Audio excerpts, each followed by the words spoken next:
Hello mga langga, good morning. So ayun, kagigising ko lang dahil super pagod na pagod kami sa biyahe. So, dahil sa gabi katakot yung daan na dinaanan namin mga langga. So ayun, super pagod kami.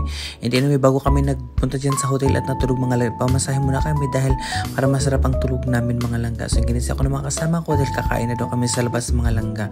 So ayun, naghihintay na sila. So ayun na nga, sumakay na kami ng elevator mga langga. Tuwang-tuwa pa yung isa kong kasama dyan dahil kakain na nga daw kami. Nag-aaway pa kami dyan kung anong number ang pipindot namin bababa mga langga. So ayun na nga, bisan pakit pa kami sa salamin ng elevator mga langga. So ayan, yung kasamahan kong puro selfie, ayan. Di talaga ako pwede maguto mga langga, madala-taga akong chichira kahit saan man mga langga.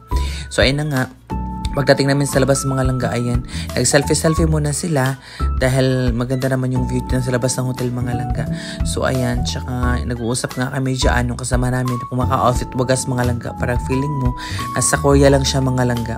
So ayan na, naghahanap kami ng resort dyan mga langga. So ito na nga, pagdating namin sa restaurant ay nakaupo kami dahil tapos na kami mag-order mga langga and naghihintay kami ng order namin dahil gutom na kami mga langga dahil walang ibang makain na to kundi kabsa lang.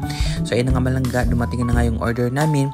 So ayan, wow, ang sarap ng kabsa. Kumakain pa kayo ng mga kabsa, mga langga, dahil ako talagang sarap ako sa kabsa mga langga. So ayun, nagtatalong kami dyan kasi nga kulang yung order nila, kulang ng tubig, kulang ng gloves. So ayan, kaya inutusan namin ulit yung naghatid sa amin ng pagkain mga langga na magdala ng gloves dahil kulang ng gloves, tsaka kulang din ng tubig. So ayan, nila ako, gutom na ako dyan mga langga. So hindi na ako nagsasalita dyan, nagbibideo na lang ako mga langga. So ayan, binuksan na nila yung mga pagkain kasi nga ilalapag na para kakain ng mga langga. Dahil gutom na kami, kakain na tayo mga langga, no?